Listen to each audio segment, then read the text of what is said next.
What is up, IDP Army? It's your man Jordan Rains, and we are back again with another episode of the IDP Army podcast. Where, of course, we're talking mostly IDP, all fantasy football. Thank you for joining us on this journey. Let's get it popping, y'all. Check the mic and make sure it sound right, boys.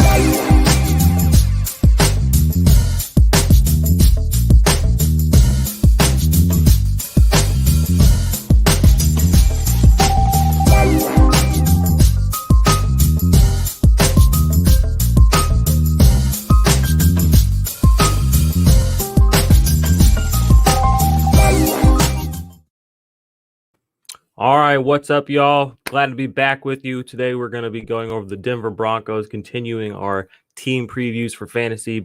First, before we go there, if you have not left us a review, go do that on iTunes. We'd appreciate it. Give us 5 stars. We'd appreciate that as well. If you are on YouTube, make sure you subscribe to the channel so you can check out all of our videos. Go back, check out. We just did a mock draft video. We just posted the Dallas Cowboys video. We just posted the Browns. All the team previews are up there. Go check those out. And also get in on some underdog best ball drafts. Check down here in the comments. Hit the link. Get in on a best ball draft, y'all. If you aren't doing best ball drafts, easy way to make a little cash. You don't have to manage the teams in season in best ball. You just do a draft for like $3, $5, $10, $20. You get to do a real draft, and then you don't have to manage that team. You just win the money if you win the league at the end of the year, and then you can continue with all your, your dynasties and redraft management style leagues, where we're mostly what we're talking about here is, dedicated to that. But, obviously all of it applies in fantasy football, and we're going to be here all season long, like we have been all off season long, to help you guys win your leagues. Speaking of which, we will, again, this will be the 3rd year running on the channel every week at 10:30 Central Time, 11:30 Eastern. We'll be going live Sunday IDP live show. We'll be answering all your start-sit questions as we can, as best we can for everybody who tunes in. Every year we have, a bunch of people join the live stream. That's been a lot of fun. So make sure you subscribe to the channel so you get in on that every Sunday as well. Anything else I need to cover here? No. All right. Let's go ahead and get into this Denver team. 2020 was not a great season for them. 5-11, not exactly what you want, obviously, in the NFL if you claim to be trying to compete. And, it all starts at the quarterback position. It's going to be interesting. Is it going to be Drew Lock or is it going to be Teddy Bridgewater? They haven't really told us exactly how that's going to go. They told us it's going to be a competition. But right now in ADP and in fantasy rankings, they're both very low. I mean, people don't want these guys. I'm looking at Underdog ADP. Drew Lock is quarterback 38. Teddy Bridgewater beats him out a little bit, quarterback 34. So, I mean, nobody's really drafting these guys in any of these tournaments or really in best ball. Fantasy Pros rank for Drew Lock, quarterback 35, Teddy Bridgewater 33. So it seems like most people are anticipating Bridgewater to be the starter. I don't necessarily think that's going to be what happens. Not that I'm like a huge Drew Lock stan, but he's not necessarily been put in great situations so far. The team has gone through, some turmoil. It was first-year head coach, his first year there, or not first year, new head coach with the team with Vic Fangio. So, he went 4-9 last year. Obviously, that's not great. Completion percentage was down pretty low, 57. That's not great, but he did throw 64 the year before. 15 interceptions. We know it's not great, but nothing on that team was good last year. They had a week where they started some like 3rd-string wide receivers quarterback. I do like that he didn't give up a lot of sacks, only 19 sacks. He started 13 games. Not to say that Teddy, does more, but I think if you're going to go for upside in this team, seems to, people are really into this team holistically. They say that all the pieces are there. I think the guy that's going to unlock them to their fullest potential is going to be Drew Lock. And I think in a league where, it really does come down to passing league, I would rather have Drew Lock at the helm. That's just me. In fantasy world, I think Drew Lock is a good kind of guy to go get in dynasty, especially in super flex leagues, because I don't think he's going to just go away. So that's my quarterback take for this team. As far as running backs, Melvin Gordon is severely undervalued in my opinion. Underdog ADP is 38. Javonte Williams is running back 25. I mean, that just doesn't make any sense. Melvin Gordon has not lost a step. He's not washed. He's one of the best pass catching running backs in the NFL. He's got a nose for the end zone. He's a veteran. He's healthy. There's no reason that he's basically free money in my opinion. Javonte Williams, he's just the new shiny thing, and people want that to work out. But there's been case studies that basically shout out to Dwayne McFarland if you guys aren't following him on Twitter. There's statistical evidence that Melvin Gordon is unlikely to be uprooted as the starter here. So this is a good buy point. Every year, the last 2 years, Melvin Gordon's been a value. There's no reason he shouldn't be a value again. So go get him. Fantasy Pros has him ranked as 26. They have Javonte Williams at 31. So it's interesting. The rankers are a little bit sharper, in my opinion, on Gordon, but still running back 26. I feel like that's like Gordon's absolute floor. And he finished as a top 15 running back last year pretty easily, and he missed games. So go get you Melvin Gordon at a value this year. Javonte Williams, obviously second round pick. He's going to be a good player for them. Was one of the more significant players that they did add in the draft, which I forgot to go over the ads and drafts. They did add Teddy Bridgewater, Patrick Surtain they added in this draft. Javonte Williams, obviously. They did lose Phillip Lindsay. So there's quite a few carries available to Javonte Williams, and maybe that's why people are more excited. But I don't think that Javonte Williams is ever going to be the lead dog in this field until Melvin's gone. It just doesn't make sense to give Melvin too much money, and again, he's too good. They lost AJ Bouye. That's kind of why they brought, they addressed the cornerback position in the draft. So there's a lot of good things to like about the running back situation here, especially if they do go either Teddy or Drew Lock. They're going to rely on the run. You have to believe that Denver wants to run and play defense, with upside. That screams Melvin Gordon and Drew Lock to me. That's my humble opinion. We'll see how the season shakes out. I'll get here sooner than we think. Let's talk about these wide receivers, and then we'll jump into the defense. Courtland Sutton and Jerry Jeudy are going to be your two primary targets on this team. They're your two outside receivers. Jerry Jeudy, obviously, Alabama wide receiver, was very highly drafted last year. Courtland Sutton tore his ACL early last year, had a lot of promise, had shown a lot of promise in the NFL. People, have given the quarterback play some of the blame there, reasonably so, but he's been able to put up 1,000 yards before. He's built like, kind of your prototypical receiver. And a lot of people like him. His ADP right now, an Underdog 67, wide receiver 30. I mean, he has a wide receiver 3. Yeah, I'm definitely fine with Courtland Sutton. Position rank on Fantasy Pros consensus, wide receiver 28. So again, wide receiver 3. So we've seen him have wide receiver 2 upside, and people say that he can be a wide receiver 1 in that mold of the Kenny Galladay's of this world, maybe. But we haven't seen it yet. So this could be a good buy time. There are people worried about the ACL injury as well. We've seen really well, good receivers. These are super freak athletes come back from injuries like ACL tears and have great seasons. The one who comes to mind first and foremost is Jordy Nelson. A couple of years ago, right before he retired, ACL tear, came back and was wide receiver 2 or 3 that season. I believe that was like 2016 or 17. So we know these guys can do it. So I'm not going to hold that against them. Jerry Jeudy, stablemate, ADP 75 on Underdog. Fantasy Pros rank is wide receiver 35. And then that ADP was wide receiver 34. He put up like 700 something yards, almost 800 yards last year, with pretty bad quarterback play. And he only caught like half of his targets. So he left a lot of air yards out there. A lot of people, a lot of the plays that he had looked good.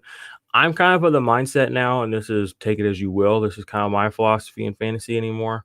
If a guy doesn't break out or at least look like he broke out in some way, shape, or form as a rookie, I don't want him. So like all the Henry Ruggs people and the people talking up Jalen Reagor right now, and anybody who's talking about Brian Edwards, those guys in my mind are a complete bust, because the way the NFL works now, like guys not only can do it as rookies, they do it regularly now as rookies. Like we just had Justin Jefferson put up 1,400 yards, with Kirk Cousins, who everybody says is so terrible. If you can play in the NFL, there isn't really like this transition point anymore. You either can or you can't, I feel like. Jerry Jeudy showed on film that he can play, and in the stat sheet, even though he only caught half his receptions, he still put up a lot of yards. So I love to see that. Of the two on this team, I'm more bullish on Jeudy because he's a lot younger than Cortland Sutton. He does not have the injury history, and he's on that rookie contract. We don't know how long Cortland Sutton's going to be around on this team. This offense is going to be built around Jerry Jeudy for the foreseeable future and Javonte Williams offensively, and that's what I like. So, in Dynasty right now, Jerry Jeudy of the second-year wide receivers, he is getting gassed up a little bit, but he still is probably cheaper now than he's going to be for a while. So I would recommend you go get him. And quickly, we'll touch on the tight ends. Noah Fant right now, tight end 9. He did have a top 12 tight end season last year as well. Fantasy Pros ranking is tight end 8. When he and Hawkinson came out, it was who's better. They were neck and neck. And, they were the next great tight ends, kind of like Kyle Pitts is now and kind of like O.J. Howard was a few years ago. We do this a lot, but Noah Fant was in that group. Just because people aren't really into this offense, I think this is a good buy point for him because the NFL changes. Just because Denver is not what we look at now as a high-powered offense. I mean, we didn't look at the Buffalo Bills as a high-powered offense 2 seasons ago. We didn't look at the 49ers as a high-powered offense 2-3 seasons ago. Things change quickly in the NFL. And it's hard to project that sometimes, especially with some of these wild card quarterbacks situations. But magical seasons pop up. So, all right, we're going to take a quick break, and when we come back, IDP Army, we're going to talk about this defense, and then we will get you out of here. What's good, IDP Army? It's Jordan Rains, and quickly, I want to tell you guys today about the big project I've been working on, the Ultimate IDP Index. The Ultimate IDP Index is the #1 resource for IDP fantasy football players, rookies or veteran for 2021. Inside, you're going to find contract information, tiered IDP rankings, detailed player production profiles going back to 2017, suggested trade values, and a whole lot more, including unique write-ups, unique videos that will only be available within the Ultimate IDP Index. But to me, probably the most valuable thing is the fact that the trade value estimation tool is going to be updated weekly, so you'll always be aware of what a player is worth in your Dynasty League at any given moment. So what are you waiting for? Sign up for the IDP Army Patreon today. Patreon.com/the IDP Army. Join the Black Ops tier and join the IDP Army today.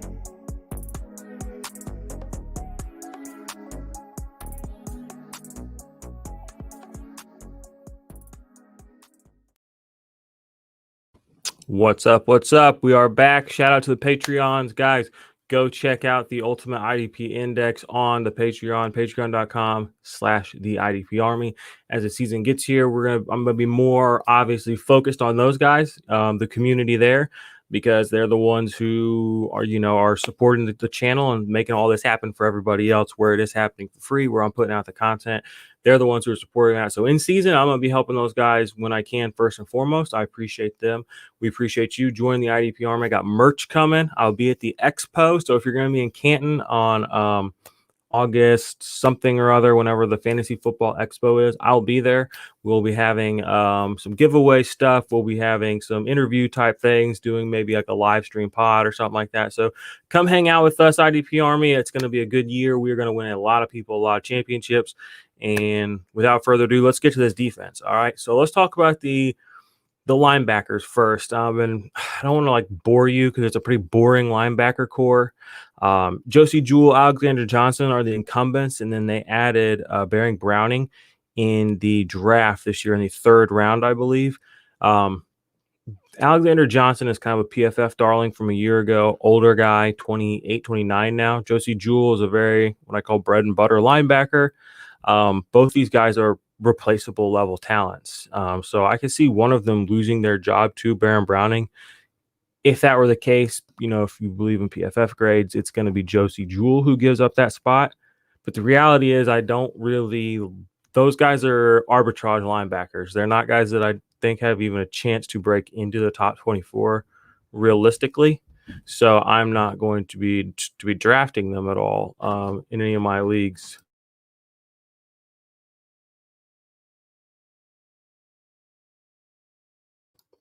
So then you have to go look at the edge rushers. Now, this is a lot more interesting situation, the edge rushers on this team, than the linebackers. You got Bradley Chubb and Von Miller.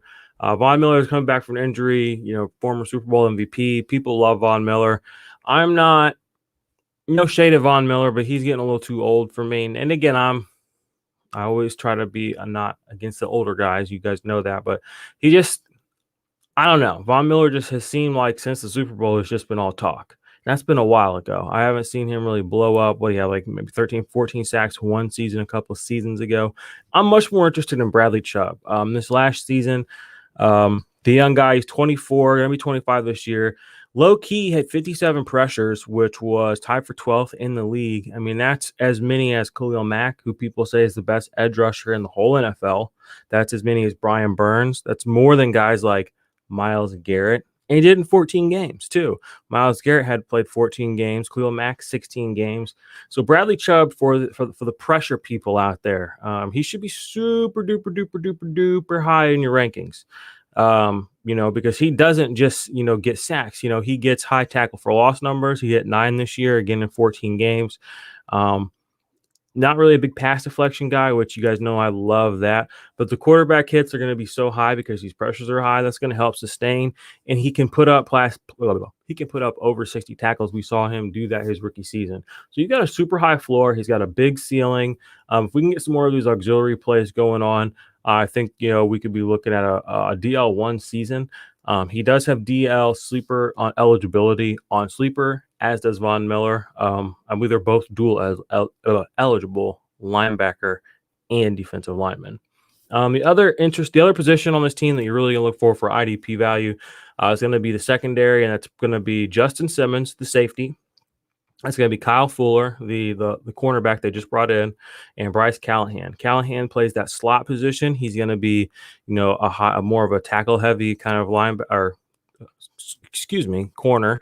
Playing off of those tight ends and what have you. So there'll be a lot of easy receptions, but he'll be stopping guys. Kyle Fuller, we know he's been a prolific corner, and he's been very good for IDP in his time with Chicago. And it's interesting, Callahan and Fuller, both guys who were with Fangio in Chicago. He brings them in. Add Patrick Surtain to the group. You add Kareem Jackson at that strong safety, free safety position in tandem with Justin Simmons. On the back end, you've got a lot of really good stuff going on. They're going to open things up for the guys inside. But the primary guy on this team, the guy that you want, the alpha dog, that's going to be Justin Simmons. This is his third season in a row with over 90 tackles. He had 96. He had 9 pass deflections this year, 5 interceptions, had 4 last year, had 3 the year before. So he's always a multi-interception guy. He's always a high pass deflection guy. Doesn't do a lot behind the line of scrimmage, doesn't really get blitzed a lot, doesn't have a lot of tackles for loss, but he does so much in coverage, and he gets such a high number of tackles.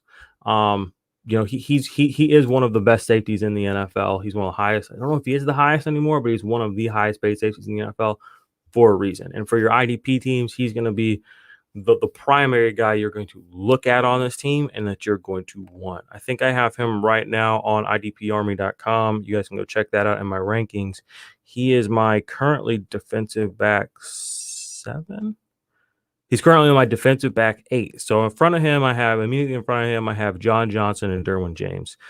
Just because I know those guys can push up over 100 tackles. Justin Simmons, even though he has pushed up over 90 the last 3 seasons, has never broken 100 tackles in his career. So he's a little bit lower than those guys in my rankings. That pretty much rounds out this team. For the last minute or two here, there were Aaron Rodgers rumors, there were Deshaun Watson rumors. I don't know what that really is going to look like. At this point, we're so late in the offseason. I feel like if something was going to happen, it would have broken by now. But we've seen crazy things happen in the NFL, from the Andrew Luck retirement just a couple of years ago. You know, things like I said earlier, things move quickly in the NFL. So Aaron Rodgers could be on this team, you know, and then everything's a little bit different. Everything just gets a bump. Deshaun Watson could be on this team. Basically, if any other quarterback besides the guys that are on this team are on this team, it gets a bump. Um, that's not super shade at these guys, but you have, you know, the limitations of this team right now are the quarterback, and they have been for a while. So I'm in Drew Lock's corner. I'm hoping that he can open it up. I hope this defense can give him some short fields, maybe run some touchdown numbers up, and then they can start playing with a lead and have some fun. You know, it would be fun to have him as a competitor, a true competitor in that division. It'd be, you know, really fun division with the Chiefs, the Raiders, and old Justin Herbert out there. But we'll have to see. All right, IDP Army, do me a big favor. Thumbs up this video if you are on Twitter. Subscribe to the channel if you are on YouTube. Leave us a review, leave us a rating on iTunes, and I will be back with another episode with another team for you, and we'll keep trudging through this offseason together, and then we're going to go win some motherfucking championships. Let's go, baby! Woo!